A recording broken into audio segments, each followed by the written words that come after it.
Good morning and welcome to the webinar Assessment in the Artificial Intelligence Era. My name is Maria Manatos and I'm the coordinator of the Studies and Analysis Office of the Portuguese Agency for the Assessment and Accreditation of Higher Education in Portugal, and I have the pleasure of presenting this webinar. Thank you very much to the audience for taking the time to watch this webinar and hopefully to participate with comments and questions.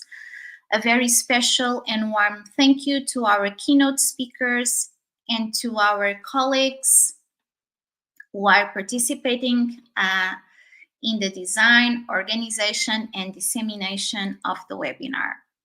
As you can see on the program, the webinar will take place in the next 2 hours, and we will do our best not to overrun the time. And for that, I ask the collaboration of all our speakers to keep to the schedule so that we have time to answer the questions and comments from the audience, which I encourage.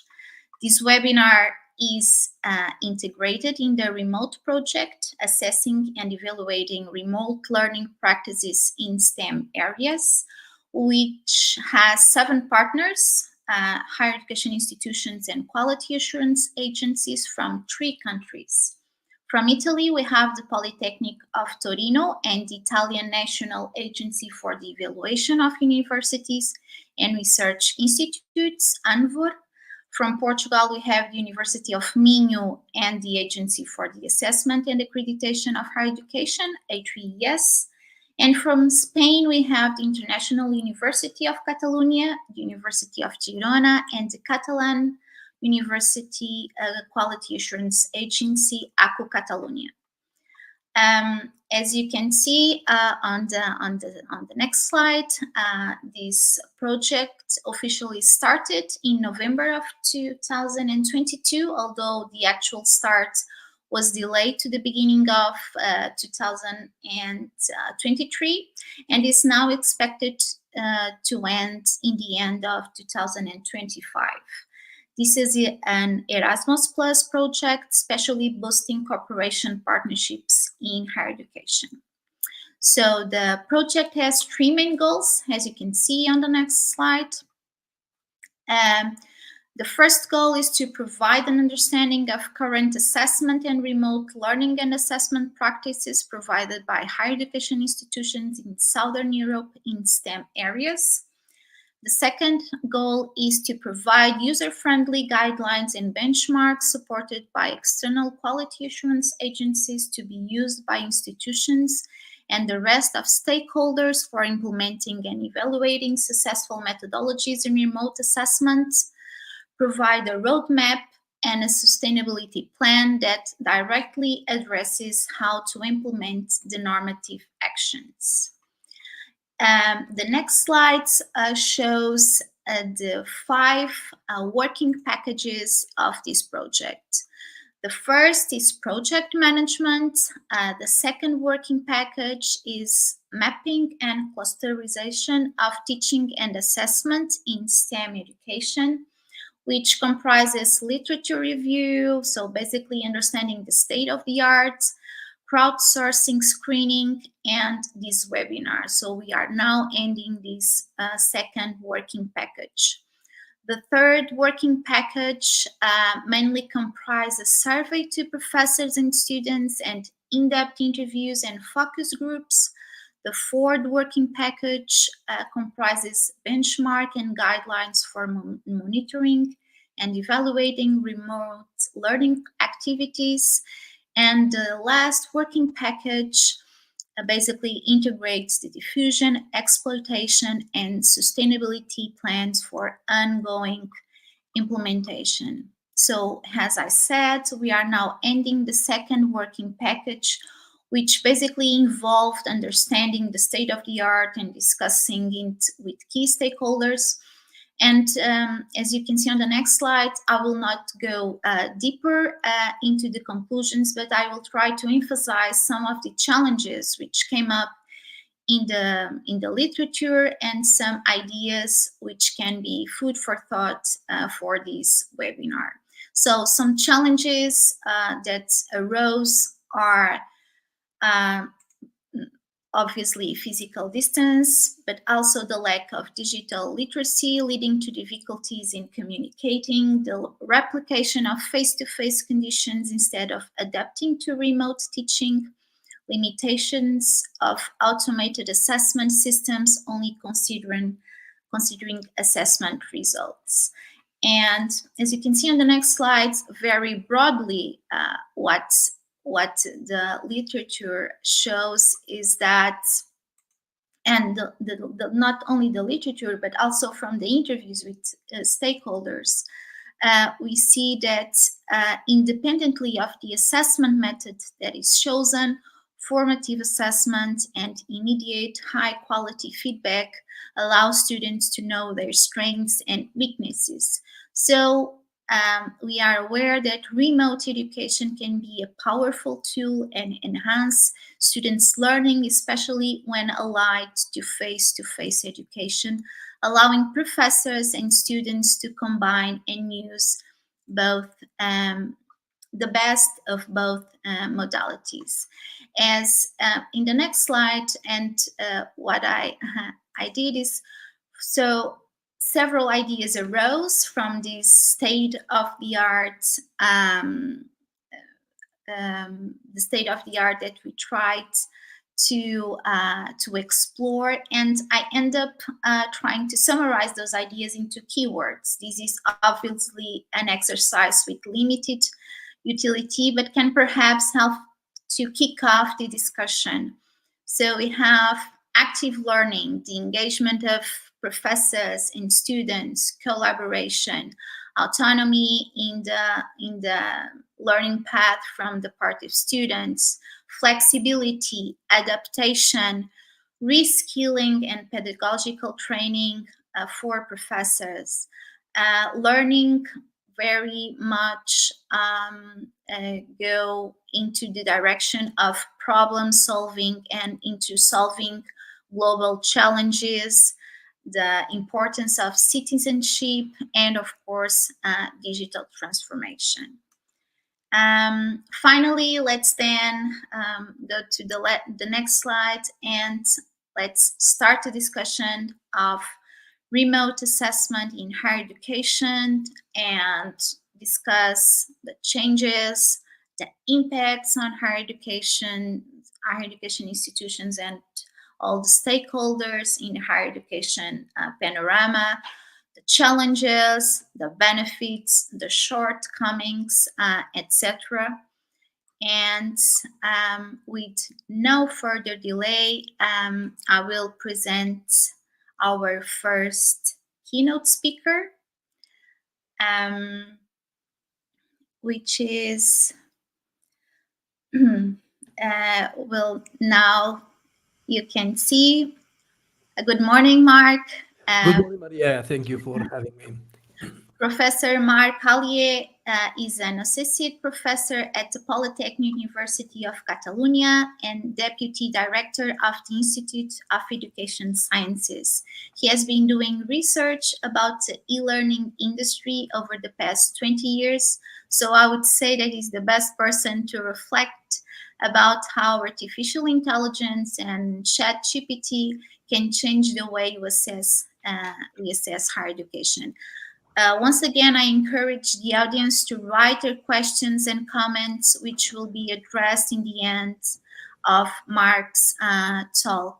So, Marc, the floor is yours. Thank you very much for being here. Thanks for your introduction, Maria. I don't know that I'm the best person, but I will try to do my best. First of all, I'm no longer the deputy director in the institute, but I am the coordinator of the PhD program of engineering education at UPC. So my talk is assessment and generative AI, the elephant in the room. For several years, we know that we have GPT-3 available to students and other tools that we have been having around for the last 3 years. And maybe the smartest students knew it, and some cheaters used these kinds of tools, for instance, creating derivative content and so on. But right now what we have is that elephant in the room that was there, and nobody was talking about. Suddenly on the 30th of November 2022, almost a year from now, OpenAI releases this new interface for to access their model, ChatGPT, and we all know, and then everything went boom, and now we have this huge disruption, and everybody's talking about AI.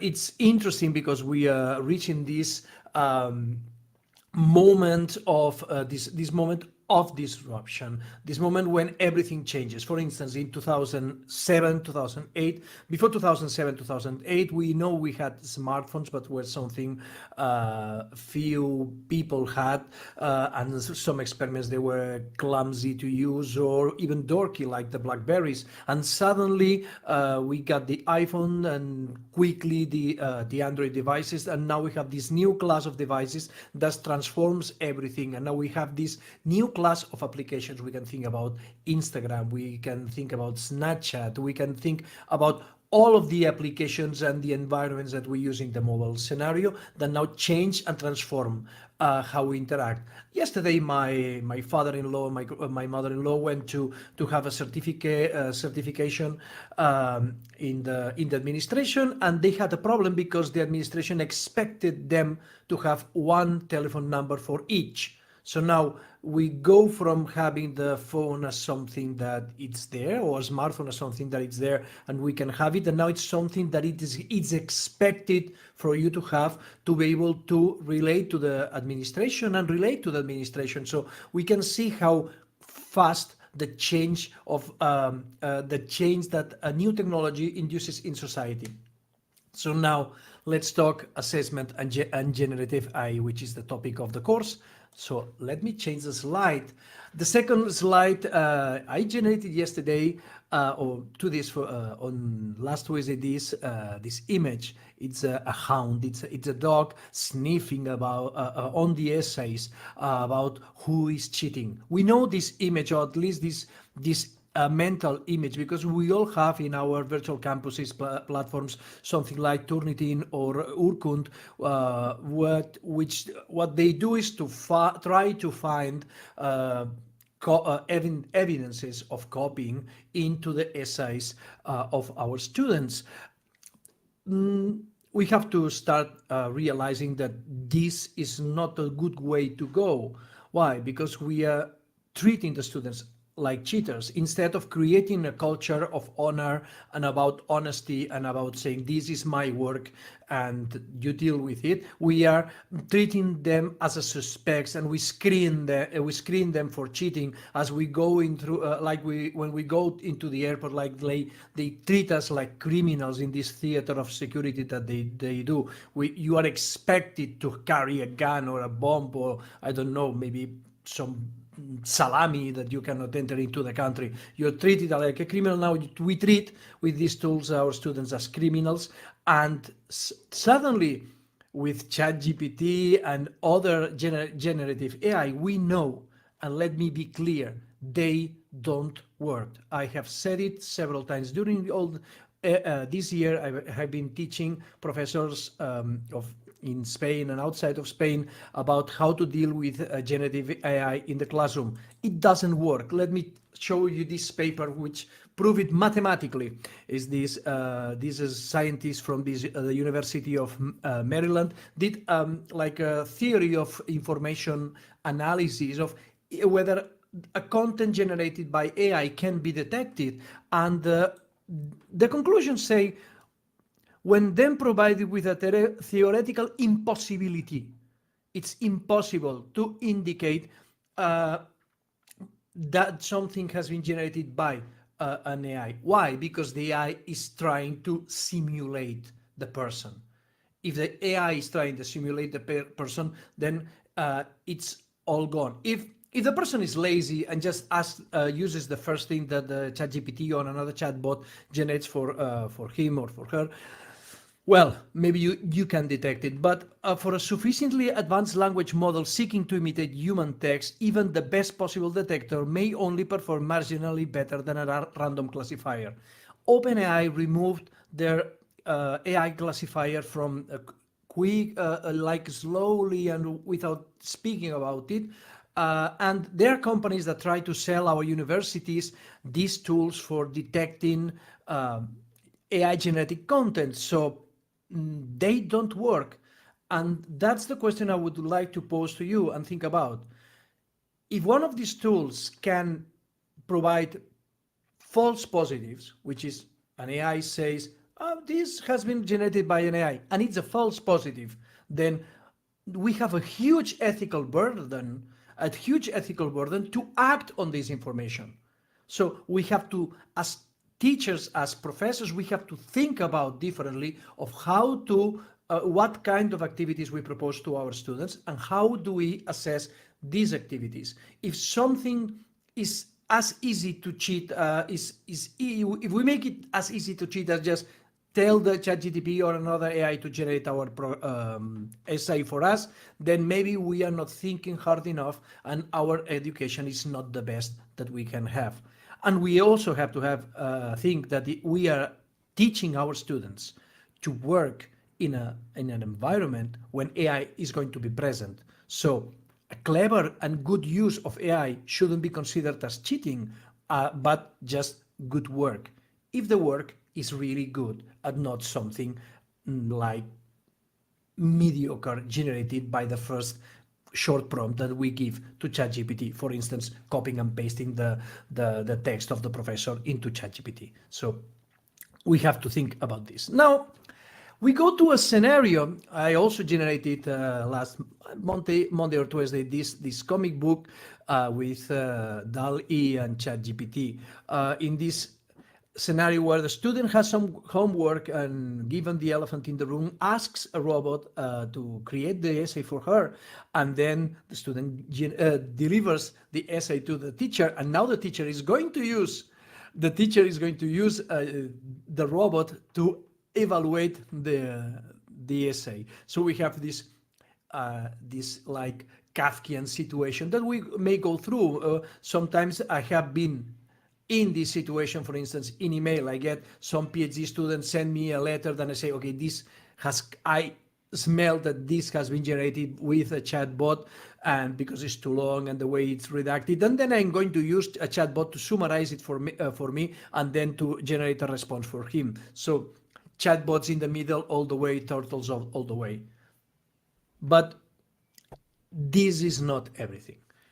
My idea is that these tools are useful for students, these tools are useful for teachers, and we can learn a lot and we can gain a lot of insight, and some tasks we can automate. So I'm going to show you an experiment that I conducted this very last week using content, using an exercise of math of my 13-year-old. So this is, let's consider this slide. Please put it big, really big, because we have to read it.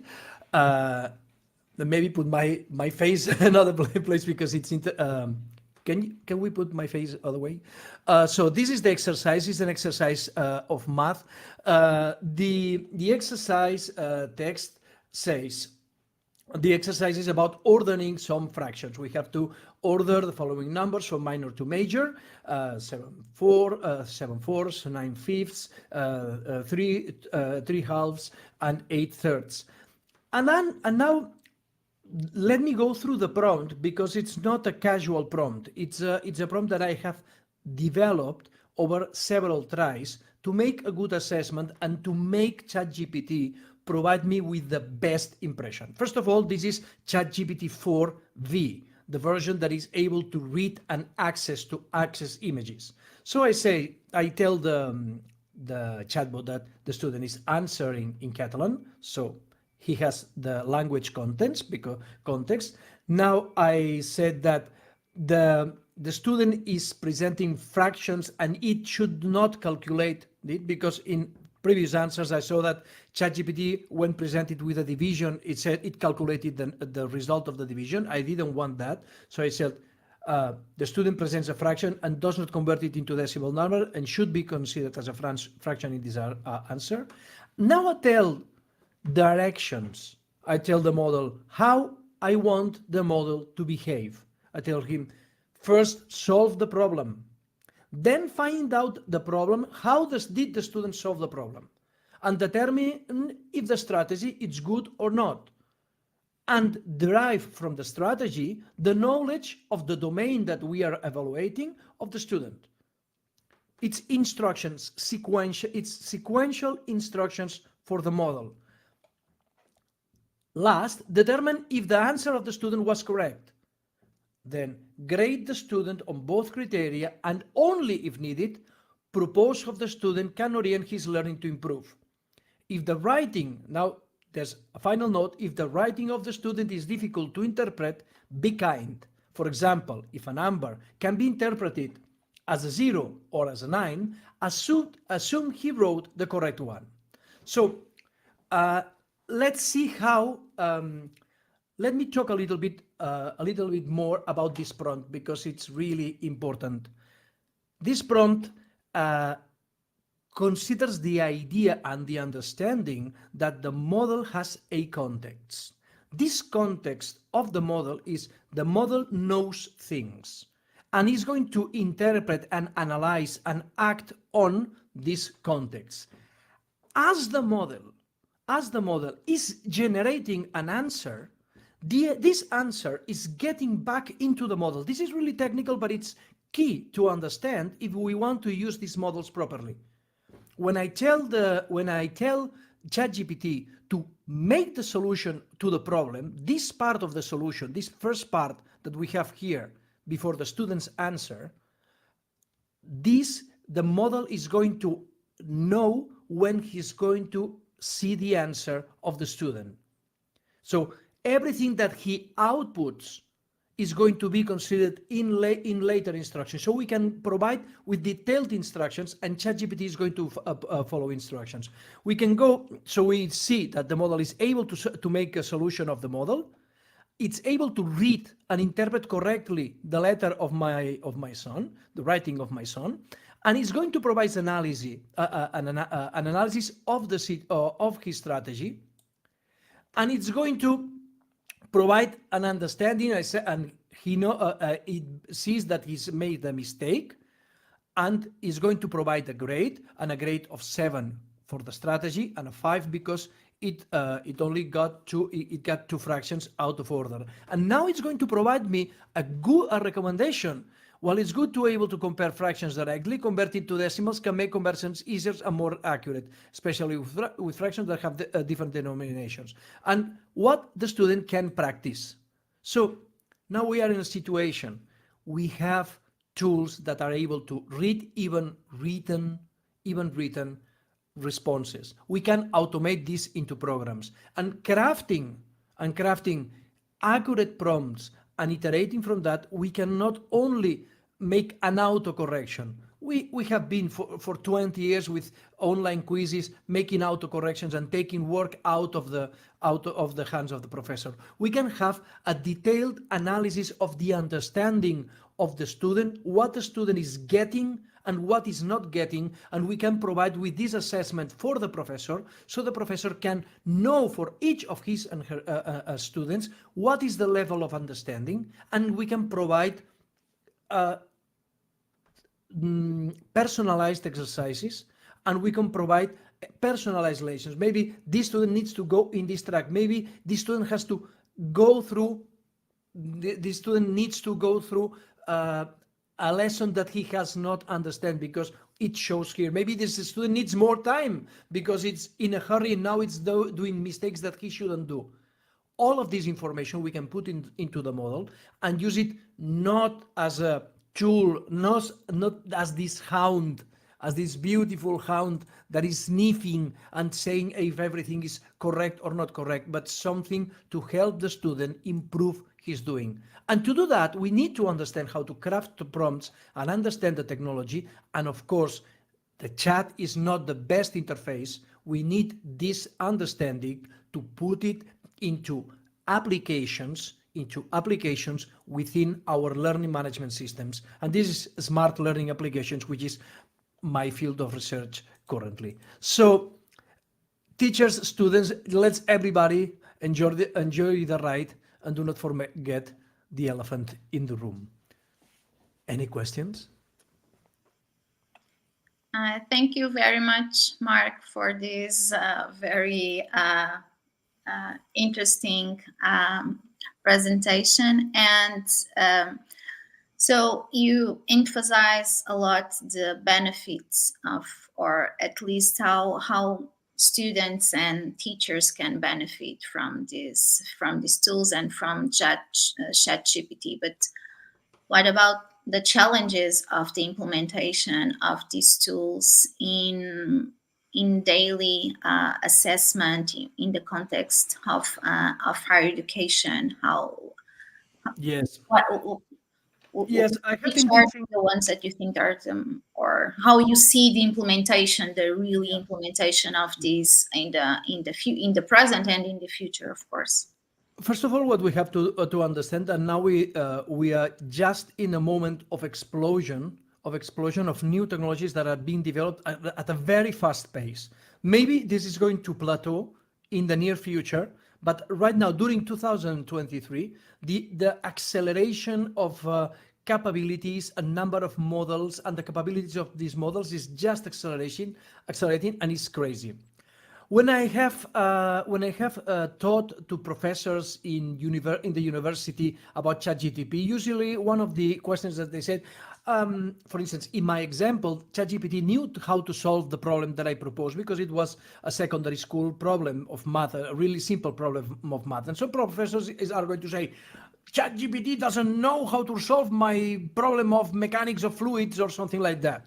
Okay, you can provide ChatGPT with the correct solution, and then with the solution that you provide, ChatGPT can provide the assessment and the analysis. You can even provide with all your course details in the context. You say, in this course we're studying this, explain everything in the context, and then ChatGPT knows the answers of the questions, even can understand, you can provide nuances. This is a good response, this is a not so good response, and all the analysis that you want. And when you have provided this to ChatGPT, ChatGPT can read the images of the exams of your students and then can provide you with a nuanced assessment and feedback for the student. Let's remember, this allows us to provide personalized feedback to the students.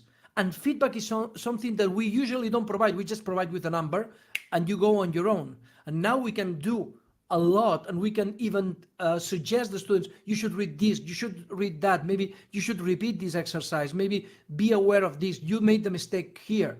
And this is something that when you're grading 100 exams, you're not going to do for each student. Maybe you can provide this, and you can say, you can do it with chat. The bot says this. If you have any questions, please contact me. Okay, but it's something that we have. Then in the university, we have privacy problems. So ChatGPT is a tool. It's now the best model out there, but we know that we have a lot of open source models, and these open source models can be fine-tuned and can be embedded with contents developed by the university. So the universities have to know, in the same way that 20 years ago we had to learn how to deploy these virtual learning environments and connect it to the learning, the academic management systems, and so on. Now we have to know how to embed our knowledge, the culture of our university, and prepare these models to work locally, integrated with our learning platforms, because we cannot upload the data of our students to ChatGPT because we have privacy problems. You cannot upload the names of the students to ChatGPT because ChatGPT is not being executed in the EU, and we are violating GDPR. So we cannot automate this. You can put the exercise, but don't put the name of the students because you're in infringement of the law. So we need to make this open source, we need to fine-tune it, and then deploy it inside. We need experiments, we need to learn what we can do, and ChatGPT is a good prototyping tool, but this needs to be embedded into open source technologies, exploited and operated by the universities, and maybe by alliances of universities. Okay, thank you very much. So we have already a few questions.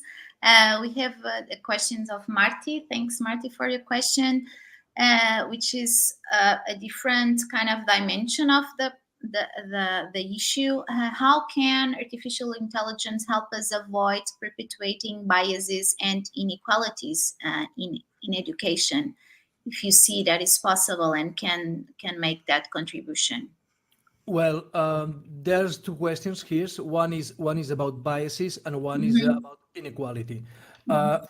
First of all, let me answer the first one, inequality. One of the interesting things is, for instance, uh, I can buy today the same smartphone as Elon Musk because there is not a better smartphone. There's not a better smartphone that I can't afford, and I'm not a billionaire or a zillionaire like Elon Musk. So the new technologies, IT is generating a democratization of access to technology. And Elon Musk maybe can access ChatGPT 4.5. Well, I doubt it because now he's not in good terms with OpenAI. But I can access the best model out there for a really small price or for free. So the inequality is being handled by the very technology itself. In the long run, everybody has a smartphone. Maybe you have a nicer smartphone with a better camera, but everybody has a smartphone. There is no inequality in access to smartphones right now. Maybe there's a bias, maybe there's a divide in knowledge, and education is what fixes this problem. Now we talk about biases. For instance, this week I saw a tweet by Carissa Belith, which is a researcher in privacy in AI and ethics in AI, and she was surprised because there was this researcher who trained one image model, one image generation model with one Pixar movie, with Toy Story, and then it asked then asked the model to generate images of cars, and then Lightning McQueen appeared from another movie from Pixar.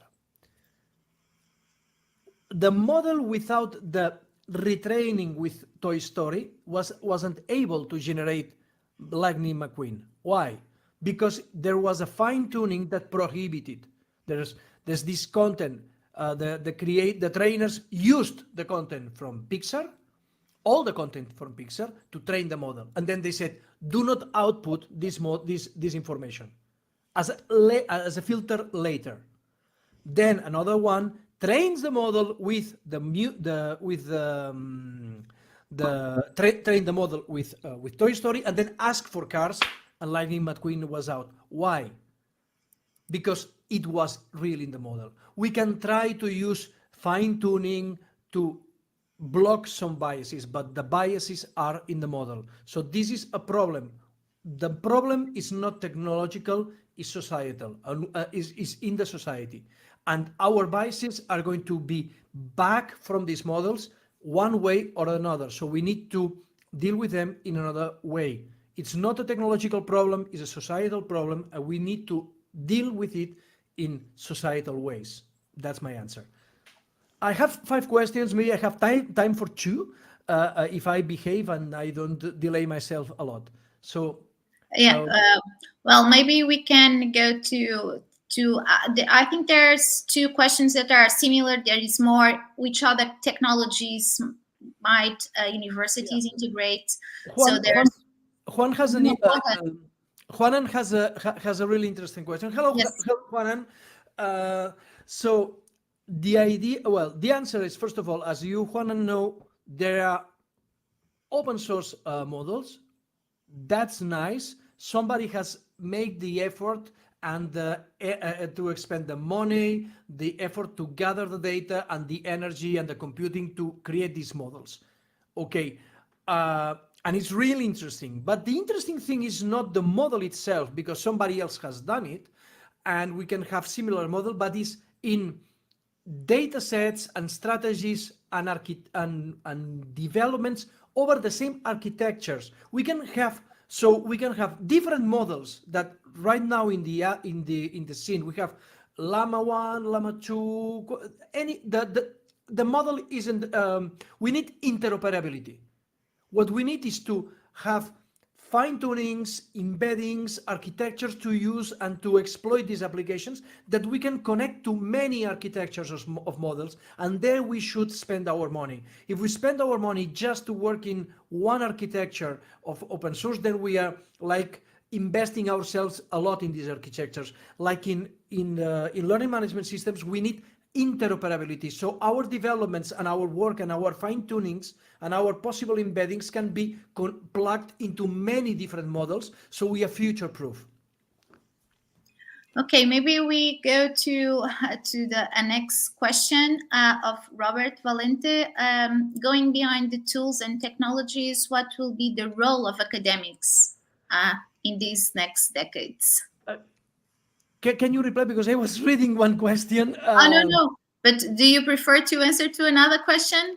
The question that was before, what is the for me what's more interesting in the future is multimodal models. When we have models that are able to interpret image, sound, text, and video, and can get different sources of information, connect it to find out different things and communicate it to us in a different ways. Multimodality, I think, is the most exciting thing that is happening. And for instance, if we get multimodality in disciplines, for instance, like medicine, where we have a lot of sources of information, we have analytics, and we have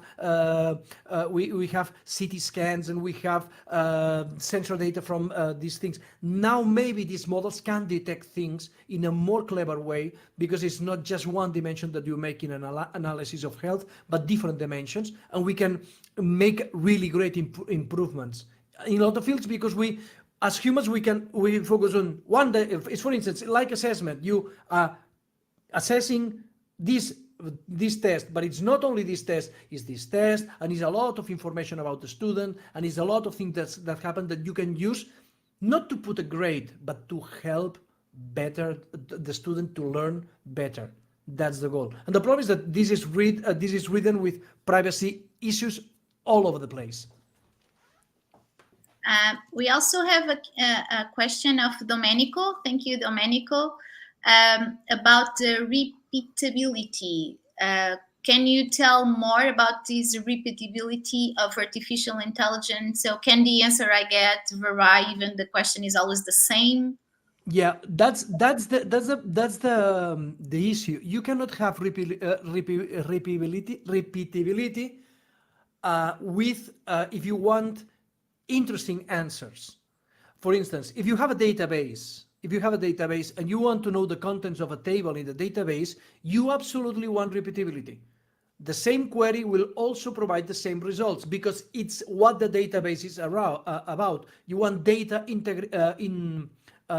integrity. But if you want to ask to an intelligent agent one question, you want different questions.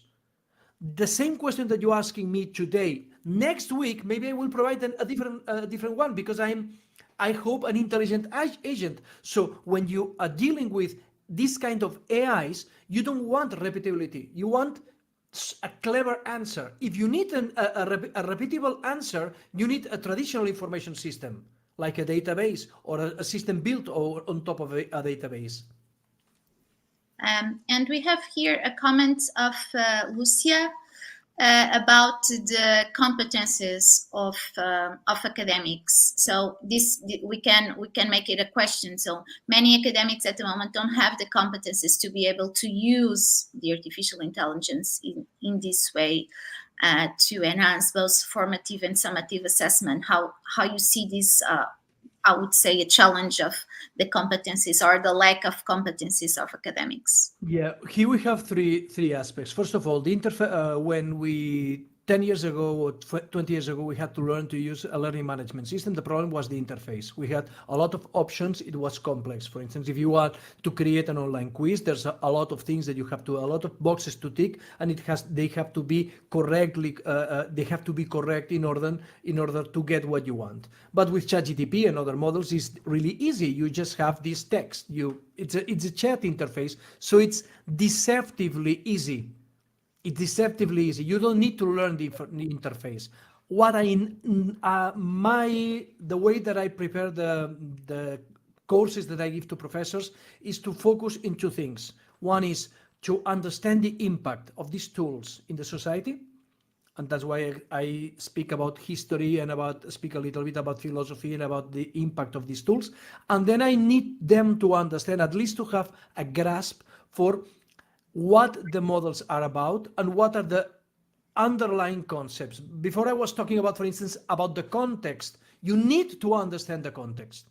By the way, in my webpage, if you want to put it again, it was in the first. There's a lot in the place where they say courses. There's a lot of open courseware that I have been putting on this year about teaching all these things about the social impact, the context, technical aspects of how to use it. But it's understanding what's going on, how the world is going to is changing. It's changing because we don't know what is going to happen, but we understand that a change is going on, and understand at least the underlying principles. We don't need to be able to build a large language model, but we need to understand how they behave, so we can exploit it and understand what the answers they give us mean. So maybe it's time now. I'm losing a little bit of time with the next speaker. I'm sorry, but no. You are right on time. So no need to be sorry. I just want to thank you a lot for this interesting discussion. We could stay here all the webinar discussing and make questions about it. But thank you so much. So there's a lot of ideas to think about it. And thank you so much, Marc, for this. Please just put the first slide again so people can get my first, the web. I will put in the chat the address of my webpage where I have the courses. So if people need it, there are the videos and essays and things that they can maybe... in the first slide, we can see that. Okay, yeah. And if you can put it in on the comments, then they stay there and people can have access to that. And of course this YouTube channel will be available so everyone can see after that. Okay, so thank you again, Marc, very much. And now we will go to our next speaker, and I'm now very pleased to introduce our second keynote speaker, Professor Arlindo Oliveira, Distinguished Professor of Instituto Superior Técnico with the Department of Computer Science and Engineering and President of INESC, the Institute of System and Computer Engineering. His areas of interest are algorithms, machine learning, artificial intelligence, bioinformatics, and computer-aided design. And here he will discuss the impact of large language models on learning and assessment in higher education. Once again, Professor, thank you very much for being here. And now the floor is yours. Hello, good morning, everyone. I don't know if you can see my slides. Yes, there they are. So what I will try to share with you, well, it's a bit of a survey, an overview of what large language models actually are from a little bit more technical point of view, and then discuss what we have, the conclusions we have reached in a commission that was designated to study the impact of these models on learning and assessment in a higher institution, an institution of higher education, in this case, Instituto Superior Técnico. Okay. So AI is actually, I mean, everybody is paying attention these days and last year in particular, but AI has a long history. And in particular, it started, although there were a number of earlier efforts, it started with the computers that were designed and created for the Second World War, and the important work that was done in the 40s and in the 50s. In particular, Turing wrote an influential paper in 1950 where he argued that there is no reason for computers not to behave in intelligent ways.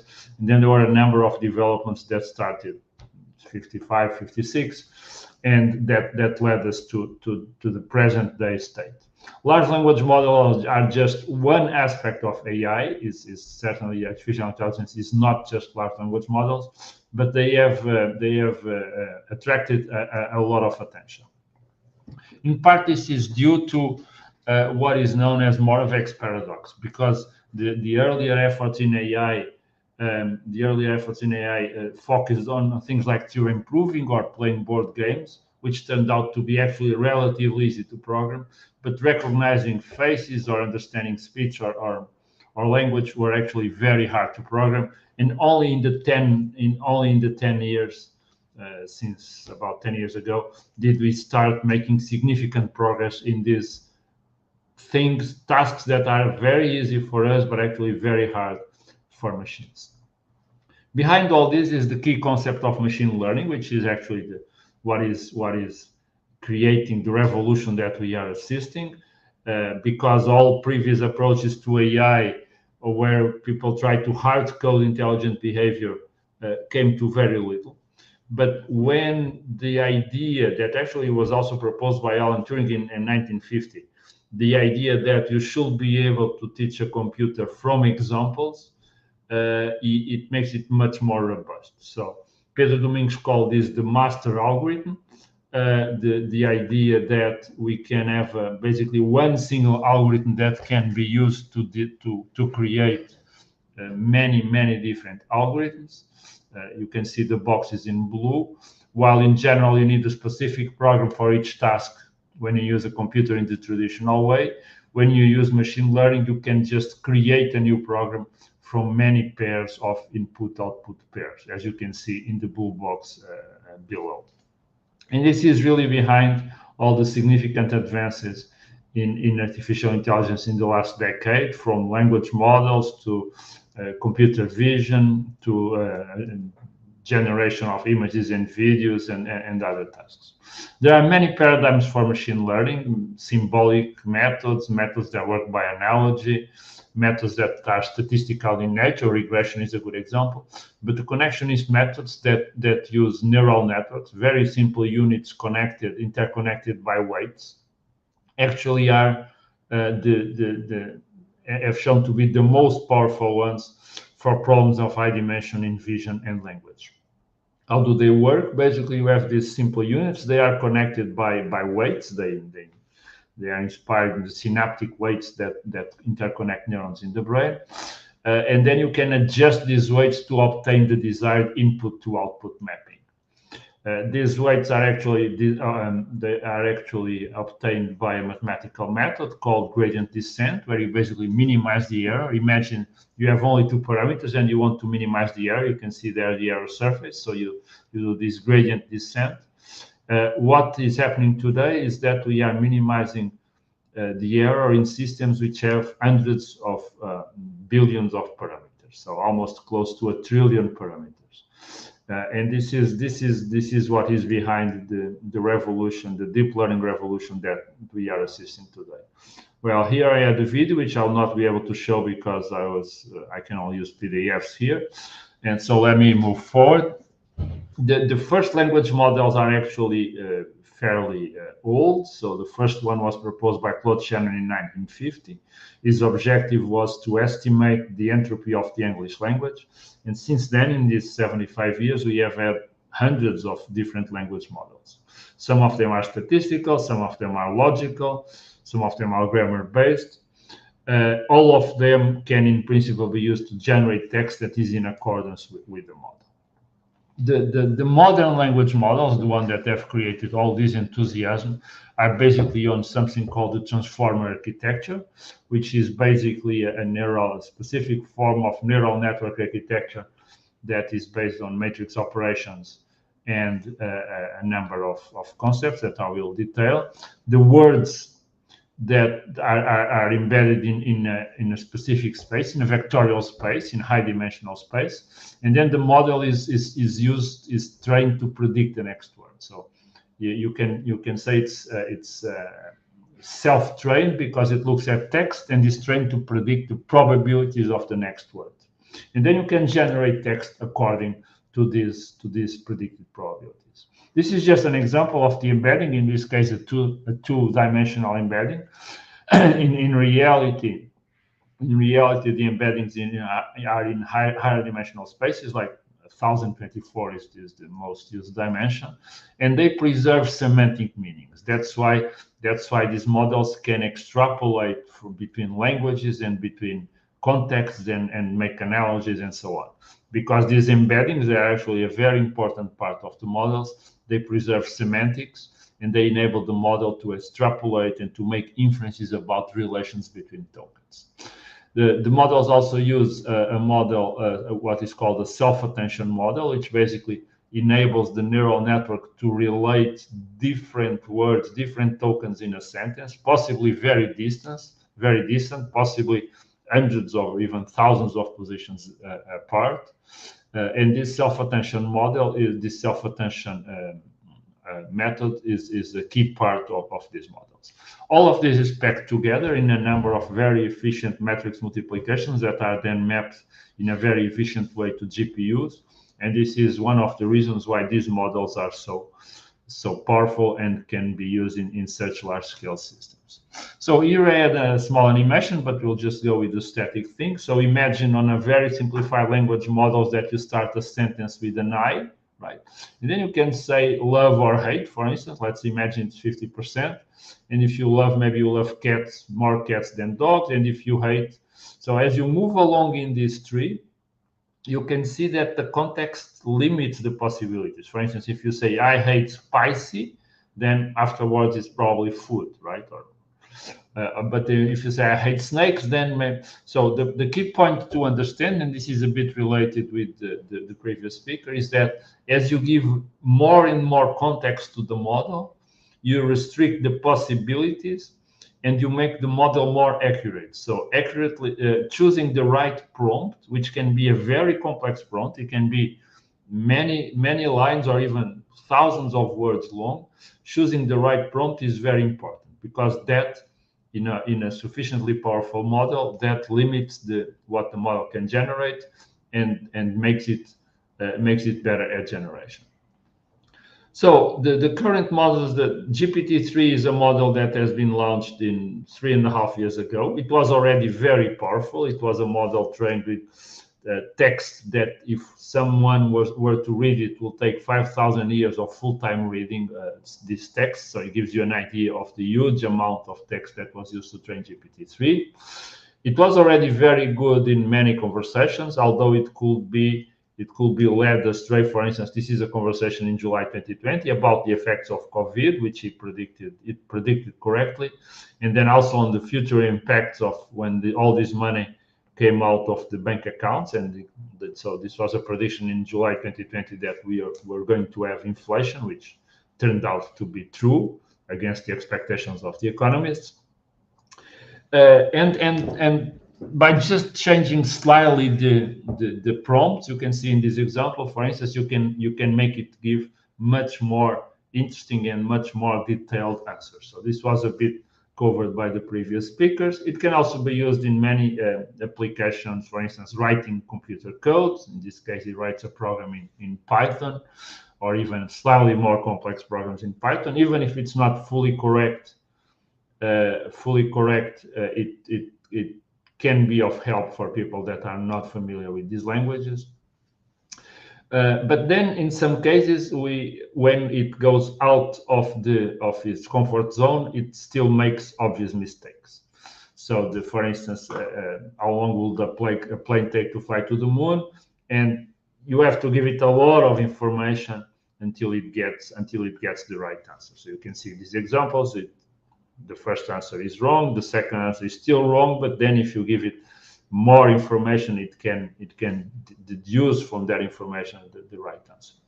When GPT-3 came out, well, actually after that, but about 1.5 years ago, Douglas Hofstadter, a known philosopher and scientist, argued that GPT-3 had no idea of what it was talking about, and he was right. So he cooked up this few questions that take it out of the comfort zone and that make it answer in the wrong way.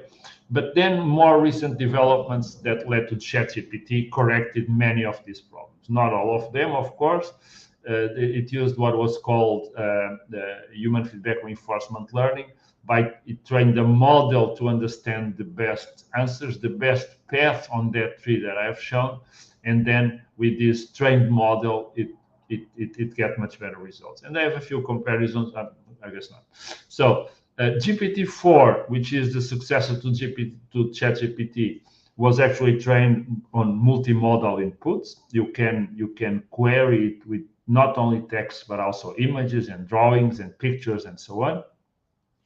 And in fact, in the future, these multimodal models are likely to be much more powerful. So one interesting thing is that if you look, even though these systems are statistical probabilistic word generators, they already do a very good job on many standard exams, like the GRE, like the bar exam, and you can see there the percentage of students, of humans that got worse results than GPT-4 in green and GPT 3.5 in blue. So you can see for many of these exams, actually, these systems do better than most humans, and in several of them, they still do. In the remaining ones, they still do better than a significant fraction of the humans. And so this raises the question, how should we change the way we teach, and how should we change the way we assess students when these systems are available to them at all times? There are, as you already heard, there is a large family of these models. Some new models come out every day. So prohibiting the use of these models is not a possibility. These models are increasingly available and will be more and more available in the future, and also more powerful. Why? Because when you start, and this is already happening, you start interconnecting, for instance, a large language model with Wolfram Alpha, it will be able to understand questions in English and answer and do advanced math. If you interconnect it with a relational database, it will be able to understand questions in English and query the database, say it's a human resources database or a financial database. So when these large language models start being vertically integrated with symbolic systems, they will be much more powerful, and they will be able to answer any questions about chemistry, law, math, or anything that you can think of. So we should be ready for a future where anyone will have in his desktop, in his cell phone, a system that can answer as well as a professional chemist or a professional mathematician or a professional accountant. And this, of course, changes the way that we should interact with students, the way we should teach students, and the way we should assess students. So Instituto Superior Técnico, the Engineering School of the University of Lisbon, designated a commission to address this challenge with a very specific mandate. How should we assess AI-assisted content production, and under what conditions should test and exam questions be formulated to allow for AI-assisted responses? When should the use of AI in assessments be prohibited? And what are the conditions, the principles that should be put for the use of AI large language models in dissertations, reports, and other documents used for assessment purposes? And finally, what resources should be made available to students? And so I will finish my presentation with the main conclusions of this commission. That the first one was that no measures of prohibition should be adopted regarding the use of AI tools in the teaching or evaluation process. On the contrary, the use of such resources should be stimulated and encouraged. The resources that, including AI tools that students can use in specific coursework, should be specified beforehand so that everybody knows the rules before the courses start. And what are the ethically appropriate uses of these resources should be clearly specified. On the other hand, the participants in the process, both the professor and the students, should be made aware of the limited reliability and of information provided by large language models. Having said this, it must be noted that in the near future, this accuracy will certainly improve as these language models are connected with symbolic systems. and also that even today's large language models can significantly improve their results if you have the right prompting and if you give it the right context. The second set of recommendations was that professors should actively use AI-based tools to enrich and simplify the teaching and content creation process. And in particular, that students should be encouraged to use these tools as teaching assistants and work aids.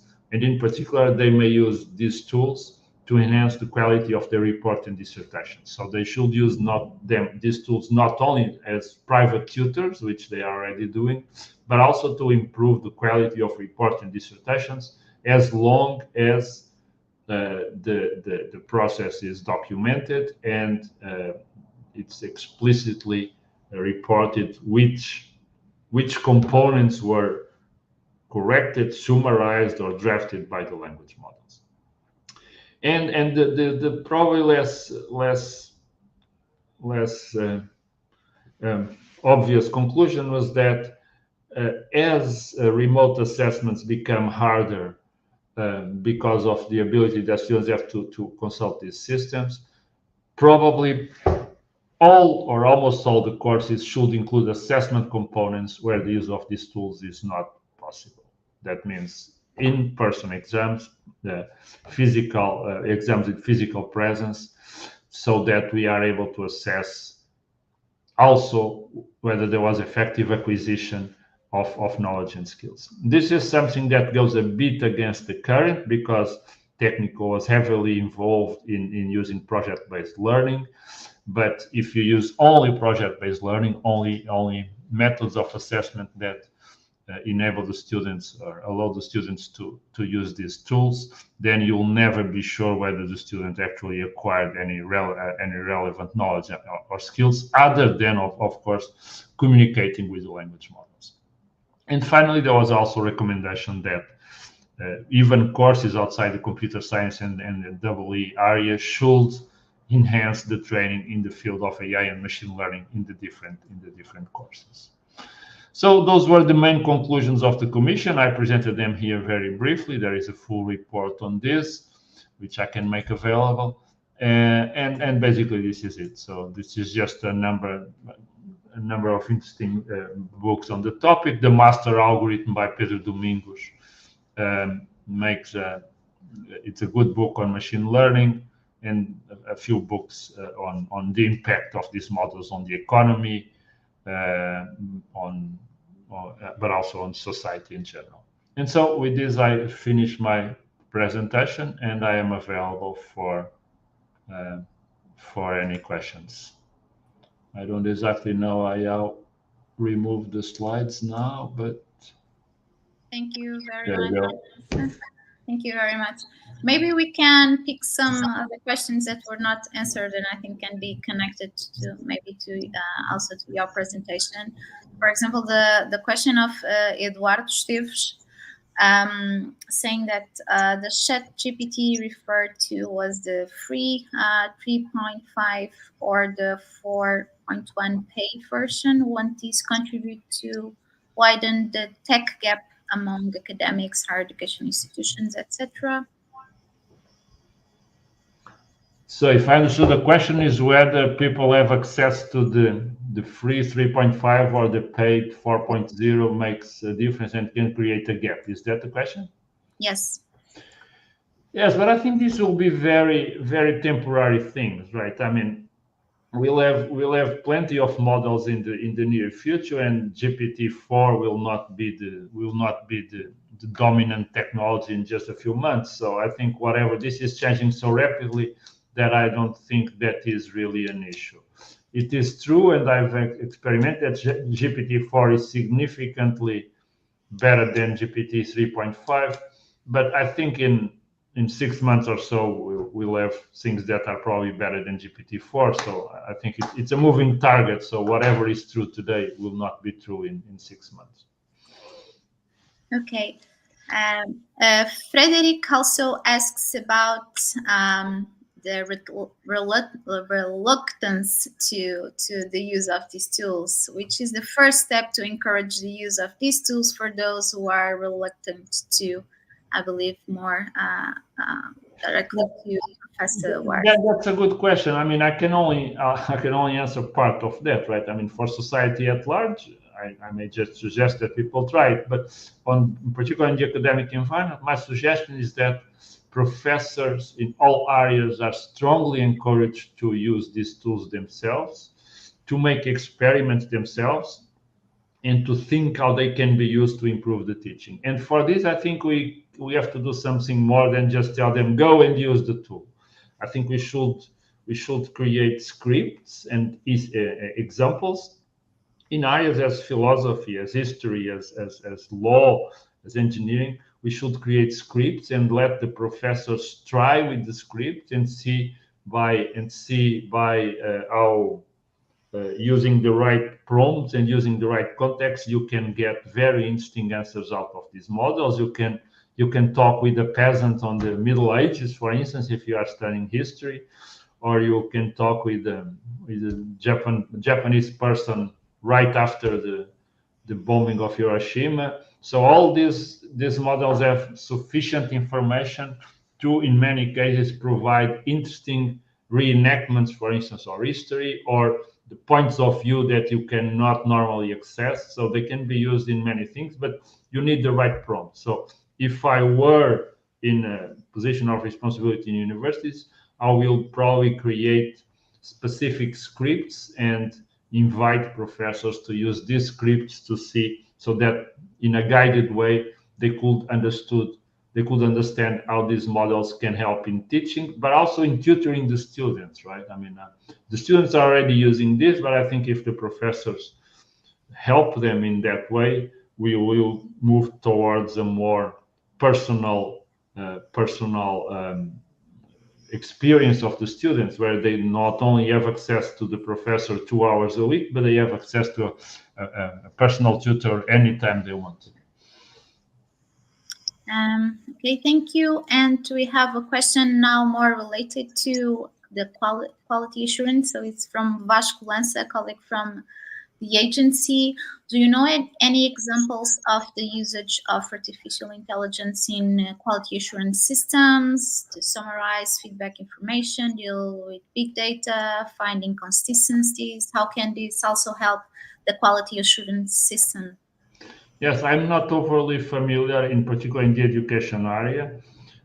What we have been doing, but I don't think it falls in this category. We have been doing this with legal texts. So we developed a system that includes all relevant legal information in Portugal, and then you can talk with the system and ask for what is the relevant information and so on. So this is the closest that I got in person to this. So I cannot really help you there. But I think that with the right configuration, I think these systems can probably be useful in the assessment part, in giving specific feedback to each student and so on. Of course, it forces us to have the answers of the students and the work of the students in digital format, right? But this is very common these days. Yes, thank you. Thank you very much. And we have another question from Pedro Domingues. Do you feel that there are any specific scientific domains where artificial intelligence will be more useful to students than others? Or yeah, I think somewhat paradoxically, I think it is actually likely to be sooner more useful to fields that are more language oriented, like law, literature, history, philosophy, because of the maturity of the systems. And while we don't have this integrated version where the LLM is integrated with the symbolic system, I think in the next few years, I think this will be more immediately useful for students that are in fields more directly connected with language, and less useful, or somewhat less useful, to students that are in math or engineering or very quantitative fields. But I think this is something that will be only temporary, because in 2 or 3 years we have these systems that will be very competent in almost any area of knowledge. So I think it will be widespread. But right now, for instance, if you ask for a civil engineer needs help from these students, and probably will not get as much work done as if you are a student in philosophy trying to resume the works of Socrates or something. So I think paradoxically, technical areas will benefit less in the beginning, but this is just a temporary thing, I think. And from your experience, you already talked a little bit about the reluctancy of professors. And how about students? How open are students, or from your experience? Oh, they are extremely open. So they are extremely open. I'm every day I'm surprised by how much they use this. They even use this to replace things like Google, right? Right after I had a meeting today with a student, and he forgot about some command in the computer, and I was expecting that he would go to Google to find the comment, but he went to ChatGPT, and ChatGPT answered the question. And a couple of days ago, a student was having a meeting with me, and after the meeting, she said, "Oh, thank you, professor. I think I understand the basics of it. Now I'm going to talk with ChatGPT and find out the details." So I think almost all the students are using this very heavily. And in fact, when we do homework and assignments, we have to be careful not to make them totally trivial for students who use these tools. So they have to be somewhat. I'm teaching a programming course, and the assignment was designed in such a way that ChatGPT could not solve the overall assignment. It could help in specific parts, but I think that's okay, but it could not solve the overall assignment. So the students are using, at least the students in my school, are using it very, very heavily. But how easy it is to control that kind of limit of what students are using only for helping them to solve it, or if they are kind of replacing them? No, I think it's very hard to control. Despite what you may have read, I think the automatic methods to detect whether something was generated by a large language model will be always very fallible, and you can go around them. So I don't think we could trust any detection methods. So what you have to do is you have to create the assignments in such a way that well, first of all, that there is not enough similar assignments on the web so that the system can do it, right? I mean, if you just do a general assignment that was already probably asked 1,000 times, the system will have found it on the web. So you have to find something that was at least not very commonly done before. Of course, you can use something that is common, but then change it in a way that, maybe change some detail of the rules of a game, or change something that makes the assignment different. But then in general, you have to think of it in a way that is almost for sure different from anything that was asked before. And this is actually a challenge. I think we can do this in programming, for instance, because programming is almost infinitely flexible. But I think in other areas like math or physics, it's a bit harder. So I think it will be harder for mathematics professors and physics professors to find assignments that were never asked before on that specific form, because otherwise the language model is likely to have found it and will be able to solve it. So this puts a lot of emphasis on creativity of the professors, on originality of the assignments, and I think this is a heavy burden. But on the other hand, it may also make the assignments better, right? More original. So harder. I mean, forces the students to think instead of just going to Google and finding a solution. Exactly. I think we have time for another question from Domenico from the Politècnico of Torino. Is there any possibility of instructing artificial intelligence application, even paid ones, to perform repetitive tasks, avoiding losing all the information query after query? Example, lectures, assess the goodness of technical reports, or Yes. students? This is possible. It's not available on current systems, in part due to privacy. So when you are using a ChatGPT, for instance, the questions and the interaction is being stored, but is being stored only for future use. It does not. So every time you leave a session, you start from scratch. But there is no basic objection to a system that will keep the history and the log, and will also learn and evolve as we address it. So there are some issues with regulation and with privacy, but there is no fundamental objection. There is one technical difficulty, which is these systems are very hard to train, so they cannot be trained in real time with your inputs, right? So when you correct the system, that cannot be used to train it and avoid a future error. These things will take time, but with time, I think that they will improve, also as they integrate many of the inputs that are being used now. But in principle, there is no difficulty in keeping the history of the interactions and making the system evolve and keep previous state and become more useful as time goes by.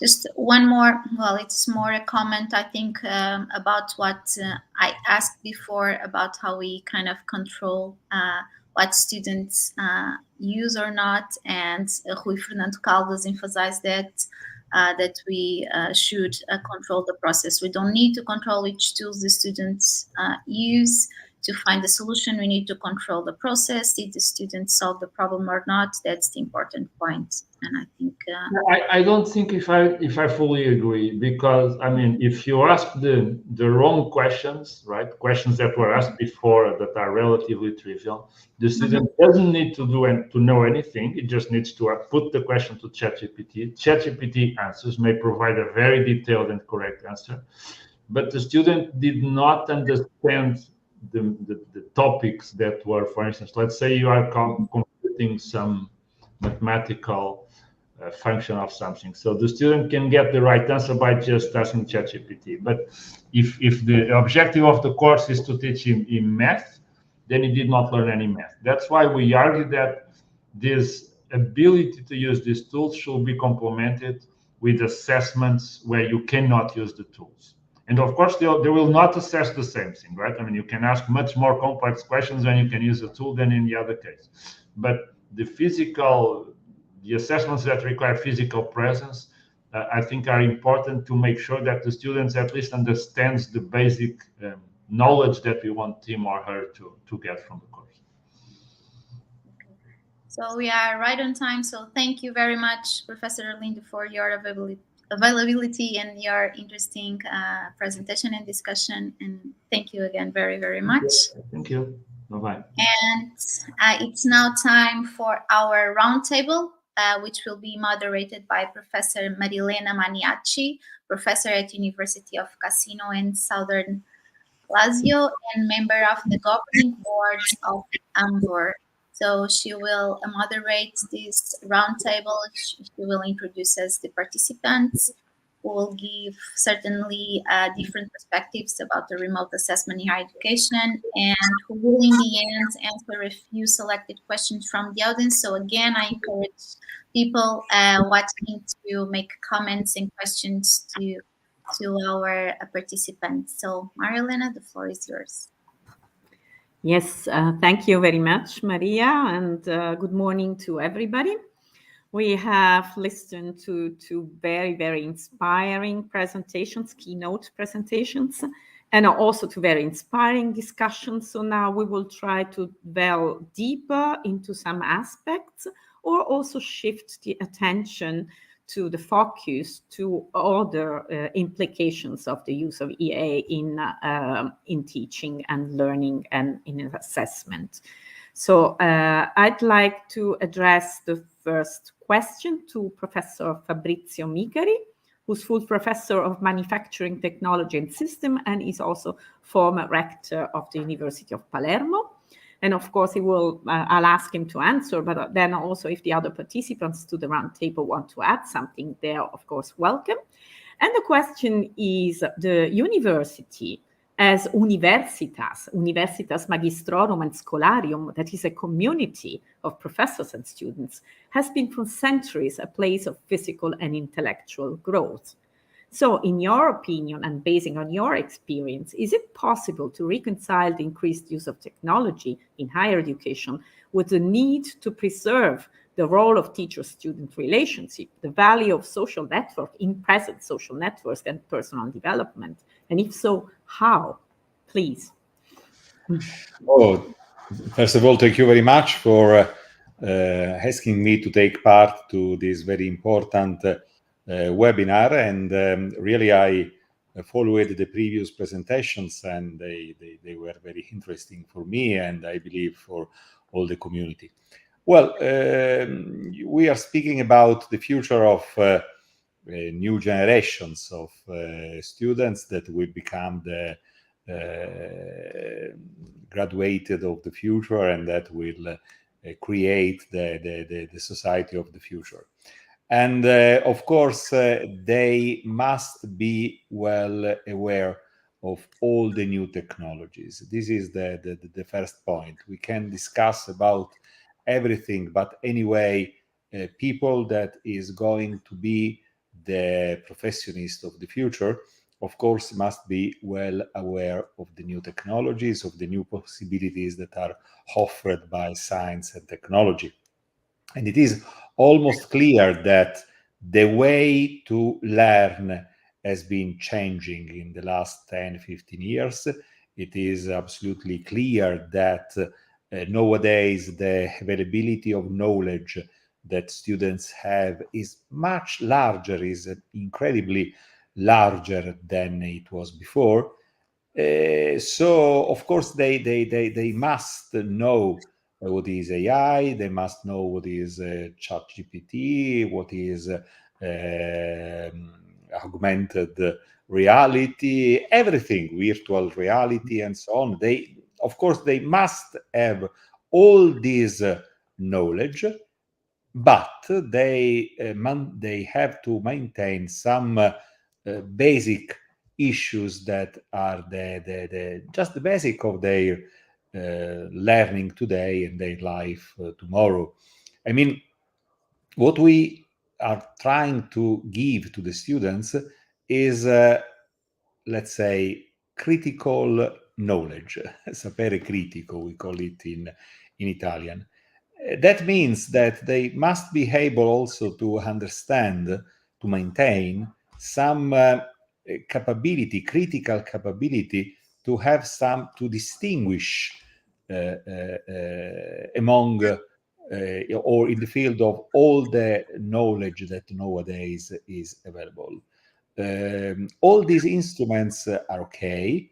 They are important. Students must have a good knowledge about them, but they also should understand which are the advantages, but also the limitations. The critical knowledge is the basis for everything. Otherwise, they could not be able to understand in all the available knowledge that is really a lot, maybe too much.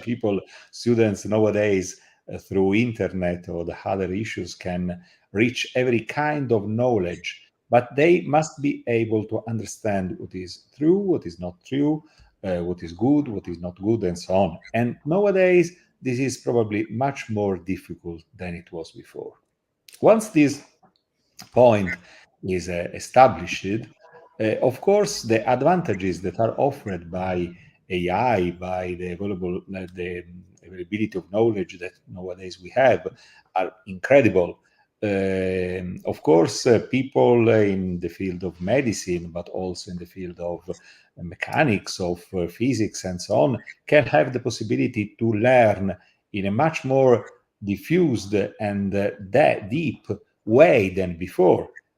Augmented reality, for instance, for surgery is fundamental, as it is also for other fields of science. Of course, the AI gives and machine learning give a lot of possibilities, but probably they can put people in error, they can make them wrong if they do not maintain this capability to have some critical capability with respect to new knowledge and so on. Of course, on the other hand, as I was saying, both the capability, both the possibilities that are offered, but also the possibility of diffusion are much larger than before. A lot of universities, but also the University of Palermo, we started with this a couple of years ago, are providing some classes that are given, or some courses that are given in distance, the computer, not in presence. And of course, it is important to reach parts of the population that have not the possibility to attend the lectures, to go to another town for lectures, or also probably they work, and so they need time they have not enough time. So it's useful also for discussion, for diffusion. But anyway, we have to maintain this critical capability. So just for this moment, I stop here. Yeah, thank you very much. There will be time to say something else if you want later. You really made a very important point, which is critical thinking, which is indeed an important aspect to preserve. So before going to another question, I wanted to introduce the other participants to this roundtable in case they also want to add something. We have, together with Professor Micari, we also have Professor Francesco Rattalino, Francesco, who is Executive Vice President of ESCP Business School in Paris, and also professor at that school, where he teaches strategy and management. And then we have Professor Mari Elken, who is a professor at the University of Oslo, an expert in higher education studies. And last but not least, Anna Gvritishvili, who represents the Student Union, where she's member of the executive committee. And okay, so do you want to add anything to what Professor Micari has said for this first aspect of our roundtable? If not, then I'll propose another question, and I'd ask Francesco, Professor Rattalino, to start answering to it. And the question is, from your perspective, how do you think that the use of technology and AI will affect traditional teaching and assessment methods? And do you believe it is possible to integrate old and new approaches? Thank you so much. First of all, I ask if you can hear me well. I see some comments of strange echo. It's okay. We do hear you well. Fantastic. And then, of course, I thank everybody for inviting me. Okay, as you said at the beginning of this roundtable, we'll try to deep dive into the matter, but it's not so easy as the keynote speeches were very comprehensive and they touched upon the most relevant topic.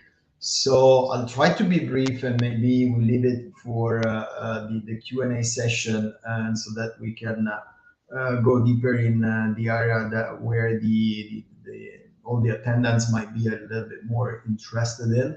The answer is to your question is how can we blend traditional teaching and assessment method with artificial intelligence? And is yes, it's not only we can do it, but we must do it, because we cannot resist innovation. Although some of our colleagues are trying to do it, especially at the beginning, and there are some universities that took a quite resistant approach, probably initially. But this is a real revolution, and we cannot really withstand the magnitude of the impact. And so if we can and we must blend traditional teaching and the new way of leverage the technology, and besides teaching is also assessment. How can we do it? I think that we can go for two approaches. What I'm about to say is probably already a little bit touched upon before, but I do believe that we can summarize it in few points. So the first thing is how artificial intelligence can supplement traditional methods. So I can add another layer to our traditional way of teaching and learning from the students. So of course, artificial intelligence can make the learning more personalized. So the students, of course, with the help of the professor preparing your classes, can tailor-make the instruction for their learning. And on the background, the professor can track the progress of the students, and then adjust the learning progress to each student with, let me say, a limited effort, because most of the analysis and most of the answer will be provided by the artificial intelligence tool.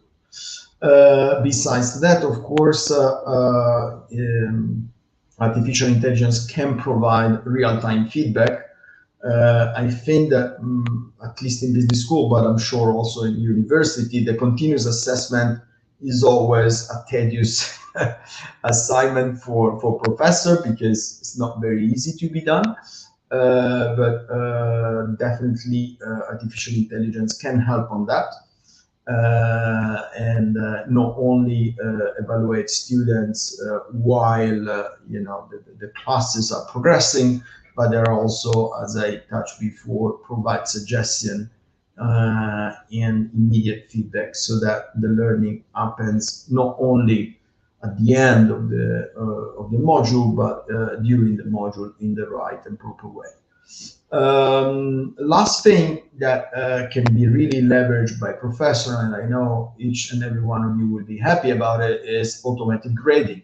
So we can use artificial intelligence to automatically grade assignments, and I'm sure it will be done in a more accurate, consistent, and less biased way, or at least with the quite non-bias of artificial intelligence. And this can free up time for of the teacher to provide a more personalized support and assistance to students. Then the other group of thing we can do with artificial intelligence is really to create a more innovative learning experience. So for sure, we can easily create a virtual simulation, so we can engage students more with something that is closer to their way of interact with the technology and the rest of the world. We can, and this is one thing, we can have more interactive learning content. So the content is not going to be just one-dimensional, but we can make it at least bidimensional. So the students can really interact with the content and make it tailored to their needs. And then, of course, artificial intelligence can help detecting plagiarism. And I want to underline help, because as it was said, there's always way to find a way around any checks, but at least it's there. So these are the two main areas. And how can we do it? I mean, what is the approach that we as educators must take? Well, we need to have an adaptive point of view. So while we have to embrace this new technology, we need to make sure that the students will be learning what is going to be needed for them to be, of course, good worker, good citizens in the future. and technology will play a major role. As it was said, the first thing is we need to promote critical thinking. It's nothing new.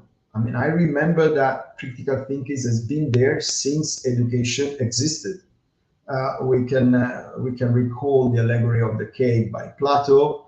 It's there, and it's painful. So we need to make sure that as educator, students find that is not answering to a set of questions that make them a good learner, but is going through the pain of reaching for the truth, which is the real objective. In business school, we are luckier, I want to say, because we use the case methodology since many years. And although cases can be solved by ChatGPT, normally they are discussed in class. And the class dynamics is what makes the difference, and we still have some ground there. To develop and to promote critical thinking. I know it's not possible in all the subjects, but still, we need to think into that. Francesco, if I may interrupt you, but because it's you really anticipated a supplement of questions. Sorry. So, which was exactly concerning the risk, whether a risk exists that students become lazier, and also that teachers become lazier through to the potential of artificial intelligence in teaching and learning. But I think you answered already. But I would also be interested into listening to the thought of Marie Elken about that. And okay, so I stop here because so that you can manage. Then I have also a few other points, but they can come into the debate in the Q&A, exactly. Also through the questions. So I would now ask Mari whether she thinks that AI, if correctly implemented, could enhance the quality of teaching and learning. How, and especially if this could happen through allowing personalized teaching or addressing educational disparities, of which we have already heard about in the previous discussion. So please, Mari. Yes, thank you. I hope you're hearing me well. I think in terms of your question, I would first think of what is the correct implementation of AI. As also some of the previous speakers have mentioned, the AI is not one thing, and there are very different kinds of tools available which build on various AI techniques. And ChatGPT, which has been mentioned now many times, is only one of quite many interfaces and tools. And the other part of that would be the correct response. And I think this is something that institutions really grapple with. So I'm currently part of this project here in Norway, where we look into how institutions and educators have sort of pedagogically tried to use digital tools in more general. And we started actually our project more or less the same time when ChatGPT was launched. So we've actually managed to follow a bit how higher education institutions here in Norway have tried to sort of respond to this. And it was a landslide. And also what I'm sure many of you also might recognize is that there was a lot of uncertainty what to do. And I think also in one of the keynote presentations, it was quite sort of strongly emphasized how some of the initial responses still now are very strongly focused on regulative aspects, sort of trying to catch the cheaters. And that also is also something that we saw very quickly being the first response. But there is an underlying sense that something is at stake here. So that these AI-based tools, which are able to generate text, which is supposedly then indistinguishable from what humans can contribute, it does raise some questions about education and good quality education. So what is good quality education actually about? And I think the other part of that, or sort of in parallel to this, is also something that we've been in this discussion talking a lot about sort of how to teach and how can AI come into teaching.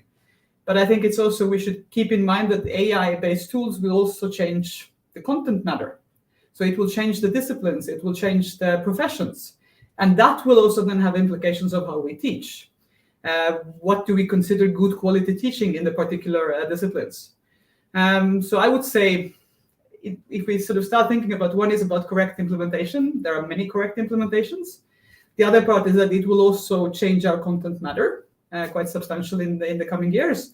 But in terms of using it in teaching as a pedagogical tool, I would say we should turn the discussion around. So we shouldn't start with the technology. This has been a sort of a hallmark of all the previous discussions about using digital tools in education, has been that what we now have this tool, what can we do with this? And sure, AI might be sort of the big revolution, and it probably is in some aspects. But if we want to sort of think about how we can get good quality teaching, we should ask, okay, what kind of skills and competencies do we want our students to have? How is this altered by new technology? Then, what do we want? What do you know about how students learn? So we know quite a lot about how students learn. And then we can ask the question, okay, how does AI fit into this? So in terms of how students learn. And then we should design learning environments that can facilitate this. And then sort of AI comes in as one of different kinds of tools that we can use for this. So in terms of your questions, I think, of course, it can enhance quality. Of course, it can also sort of provide more personalized teaching. I mean, it's all embedded into this, but it's really dependent on thoughtful pedagogical design. So that's where I think often some of the discussions maybe don't sufficiently cover this, because there is a strong focus on the technology itself, but not on what is the purpose that we use it for. And of course, yes, it can do this, but then it doesn't mean it's easy. There are all sorts of hurdles. What we saw in our project, it's staff competence, student competence, lack of appropriate tools. So the fact that there is a ChatGPT out there doesn't help. We need something that takes account into privacy laws, everything else. There are regulative constraints, all sorts of constraints involved. So it is a question about how to actually get there, more so than whether we can do this. Thank you very much, Mari. It was very important to remind us that things are not as easy as we look at them. I mean, they're much more complex, and we have to take into account this complexity. And I would also say, I don't know if I'm right, but I have the impression that the debate should be widened so as to include also high school teachers, high school students, because artificial intelligence in teaching and learning will impact more and more also them. And I think that it is important to start early to cope with this issue of finding new ways of teaching and learning, new contents, new ways to vehiculate these contents as well. I don't know if you agree with that, but I think... Clearly. Yeah. Because it is a question of how do we introduce students to take into use digital tools in a good way? And you can't just sort of throw digital tools at them when they enter higher ed. They should this early. That's also, I think, a good point. And it is not by chance that I mentioned it, because we would never have to forget that students are at the center of all this revolution. So that's why now I wanted to hear the voice of the students through Anna Gvritishvili, because yes, we are accustomed to hearing that technology and AI are changing the way students approach their studies. What do students think about the pros and cons of this transformation, with particular reference to teaching and also to assessment? Are they happy with these new ways of doing things? What would they contribute in terms of what has to be developed or taught or retaught? So please, Anna. Thank you very much, first of all, for inviting on this very interesting and important webinar. Also, thank you very much, the keynote speakers, for a very interesting presentation. They have already mentioned students in relation with the use of artificial intelligence, but I will try to bring a more broader students' perspective to this discussion.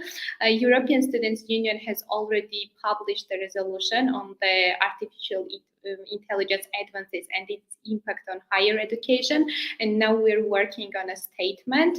While the artificial intelligence, we believe that artificial intelligence cannot replace the human interaction in learning and teaching, we think and truly believe that I can serve as a helpful add-on both in classes and in the task assigned to students in order to support student-centered learning, which is one of the main priority of ESG as well, and the quality of learning. And also we believe that I can support the innovative methods of teaching and learning.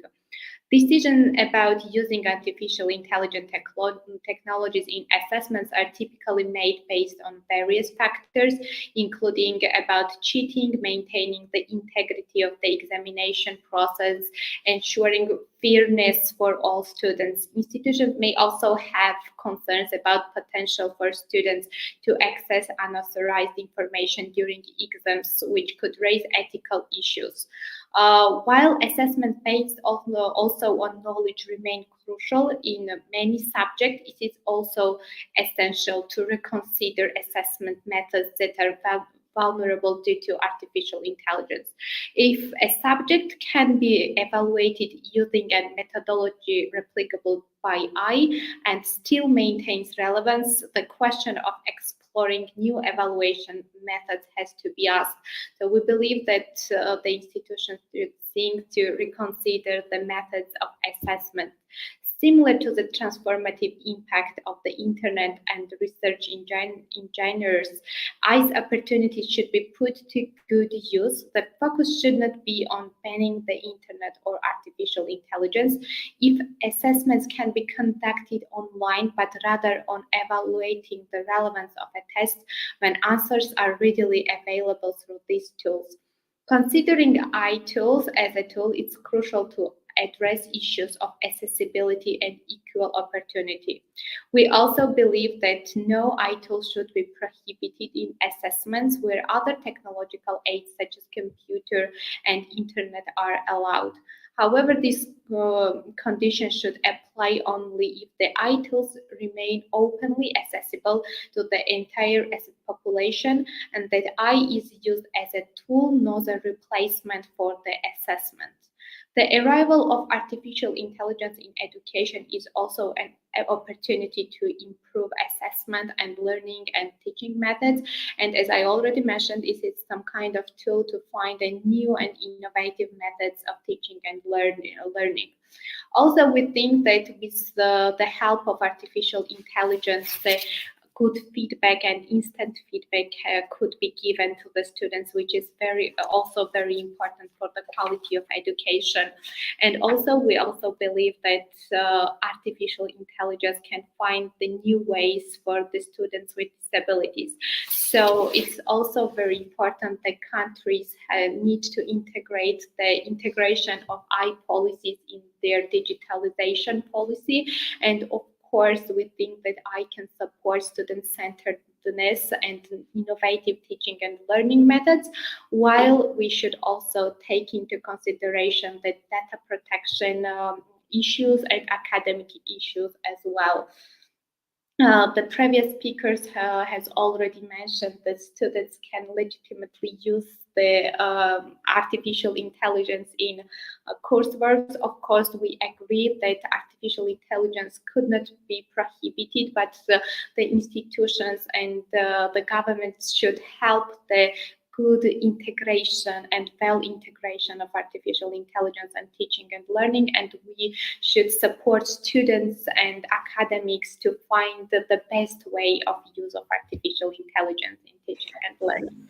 Yes, thank you. Thank you very much, Anna. You raised many, many interesting points. I think that also the other speakers, the other participants agree on what you have been saying. I just wanted to highlight one point, which is, in my opinion, very important.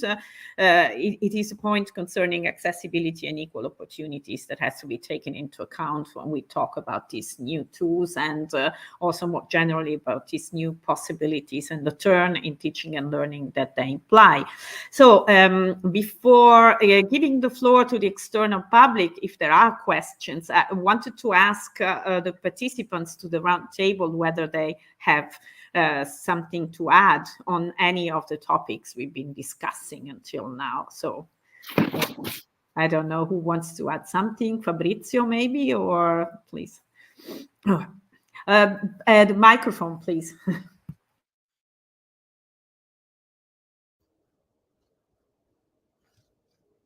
Now it's okay? Yeah. Oh, really? You already mentioned the point of accessibility. I mean, this is the most important point. We must ensure the largest diffusion of knowledge and to guarantee the possibility to all the students everywhere in Europe to get this kind of knowledge, in particular for some fields, just like STEM and so on. And really, I believe that I am very interested in that also because I work in, I've been director of the University of Palermo in Sicily. That is not the most advanced part of Europe. It's different than other parts of Italy or Europe. And of course, we have the lowest percentage of graduated people in the range 25-34 in Europe, except for a region of Bulgaria and another one in Romania. So of course we need to increase the number of people that have the possibility to access to the higher education, and in this sense new technologies, AI and so on can be very helpful. So it's important from this point of view. Yeah, thank you. Francesco surely had something else to add since he said it already before, so please. Well, yeah, I would make it maybe a little bit more interactive with the Q&A, but yes, I agree with what was said, that blended assessment methods are the way forward. Probably we need to go back to the way we were assessed while at the university. So a lot of oral exam, coupled with, of course, more written exams, so that it is fair vis-a-vis the learning process. And then I think that one thing that we need to ask ourselves is, and probably someone touched it before among the public, we really need to shift from evaluating the output from evaluating the process, because the output will be probably better produced by an artificial intelligence tool, whatever it's going to be, but it's in the process that we can make the difference. So asking the right question and making sure that the machine is working in the right way are going to be the right skill for the future. Thank you. This is which is also true, in fact, also for traditional assessment methods, but it is even more true for artificial intelligence. I don't know if Marie wanted just to add a short message, because I see that we have at least a question here, or maybe I ask the question, and then if you want to answer, Marie, or add something at the same time. And the question is from Dalila: did we need to change the soft skills at the end of graduation and evaluate the process? So it is on the processes. So please, Marie, if you want to add something. Yeah, I'm not sure I'm actually answering that question, but in light of what the previous speaker was just mentioning, and it is a question of what is it that we are evaluating. So one thing is sort of from the output to the process, but if we also assume that in a number of fields where text is central, the very content of what we are learning is now changing. So the aim is not to produce any more students who are able to write in a good way, but it's students who are able to work with technology in a way which is relevant. So I think it's also, in that sense, the content of our assessment naturally has to change. So it is, I think, the focus on soft skills or general skills, or whatever you want to label them, that will get a very different kind of emphasis in our educational processes. But I also wanted to mention a bit about what it has to do with inequality. And I think AI has both potentials. It can reduce inequality in a sense that it can make it can give access to a sparring partner for many students who maybe did not have that before because they come from lower socioeconomic backgrounds. But it can also reinforce this if we don't seriously take into account how do we introduce students to being able to use digital tools in a good way. Because we always assume that students are digital natives, but using tools that we use in education, we cannot assume that students just can do that without any kind of introduction. And I think their institutions have to be quite careful in how do we introduce students into this in a way which reduces inequality rather than enforcing it. Thank you very much. Or sometimes they have the impression they know how to use them, but they don't know actually. So you have also to make them aware that there is a better way to use it. I have an easy example. A few days ago, I had a chat with a student who was very clear about using ChatGPT as a search engine, and it's not a search engine. Maybe. Do you agree, Anna, with what we have been saying now, that learning how to use the tools and be sure that the tools are used in the proper way by students is also important? And then with just a short answer, because we have to close then. Yes. Yeah, I just wanted to add that students, academics, and all the stakeholders need to be equally involved in the implementation process of artificial intelligence to ensure good and efficient use of artificial intelligence, because it's a quite new tool and we need to properly introduce this to all parties of this academic community, and students need to be equally involved in this process. Thank you very much once again. So we are at the end of this interesting discussion. So let me just say goodbye and thank you to all the participants, then to Fabrizio, Micari, and goodbye and thank you, and to Francesco Rattalino and Mari Elken and Anna Gvritishvili as representative of the students. Thank you very much indeed. Thank you. Thank you very much. Thank you.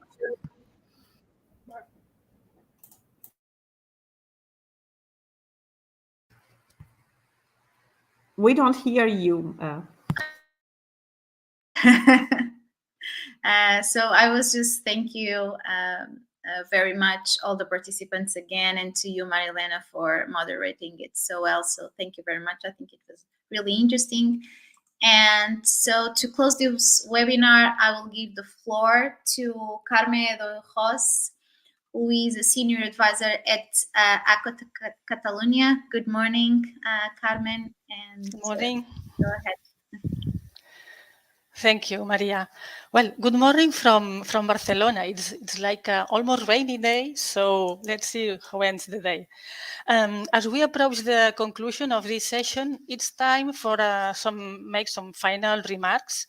But first, on behalf of the remote project and the webinar organizers, I extend my sincere appreciation to all the participants. I would like to begin by acknowledging our keynote speakers, Professor Marc Alier from the Universitat Politècnica de Catalunya and Professor Arlindo Oliveira from the Universitat de Lisbon for the engaging and thought-provoking presentations.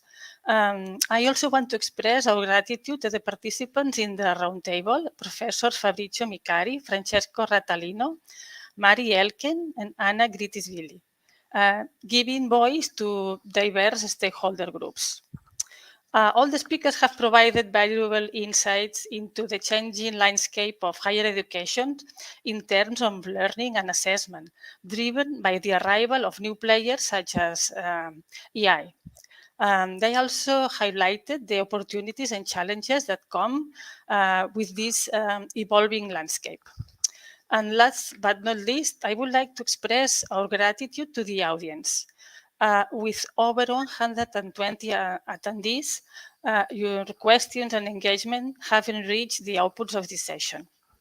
Altogether, we have contributed to the creation of knowledge, which will be of great value for the development of the next steps of the remote project.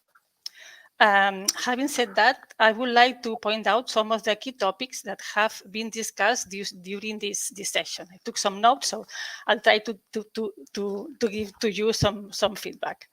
Professor Alier discussed how AI and CHATGPT can reshape the higher education assessment. He said we are facing a moment of disruption, a moment where everything is changing to the new AI tools.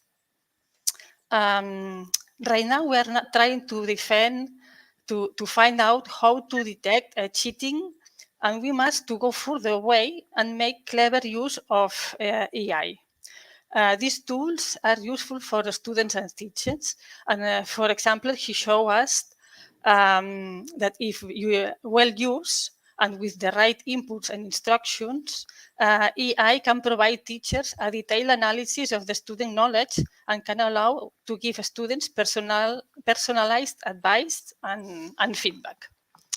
On the other hand, Professor Oliveira has focused on the impact of large language models on learning and assessment in higher education. He talked about the evolution of large language models since the 1950s and the way of teaching these models. He pointed out a set of recommendations made for a commission created to address the challenges facing the use of these tools. The first one that just impressed me was like, okay, is that prohibiting these tools is not a possibility at all. He pointed also some interesting rules for using these tools, and especially ethical issues. In the roundtable, we had we talk about a range wide of topics, and I will try. I'm not going to talk about all of them, but I will just point out 3 or 4 points which just took my attention. First of all, is what Professor Micari said about critical knowledge. Of course, critical knowledge is a basic critical capability to distinguish among all the knowledge available, what is good and what is not good.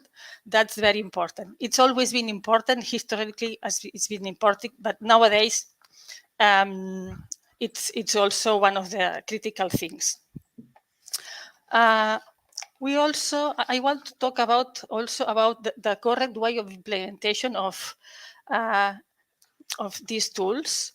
So the right way to address the implementation is to think about what kind of skills and competences we want students get, and how these tools can help in getting those learning outcomes. That also is something that is very important. And I also want to remark the issues about accessibility and equal opportunities. This is also that we need to study further again. And one thing that also just paid my attention was, I don't remember who said that, move from evaluating the output to the evaluating the process is what we are going to have to do now. I think that we are just at the end of my recap. So I'll give the floor to Maria for the final closure. Thank you. Thank you very much, Carme. Thank you very much. And well, to close this webinar, I just want to once again thank you very, very much for your participation, for all the attendance, for all the people that were commenting and questioning and watching this webinar. It was, I hope it was a fruitful discussion about the ideas for all of us. We know that teaching and learning is rapidly changing, and so the way professors and students interact and the way students are assessed, and this brings great challenges for higher education institutions and all its stakeholders. And we will continue this discussion and our project in the remote project until 2025, and there will be, and for sure there will be further research about it given the importance of the topic. And so once again, thank you very, very much, and I hope we can continue discussing these topics, and that well, we will disseminate also the results of the topics, and we'll share and disseminate it through the normal channels, and we will also have a website that is under development right now.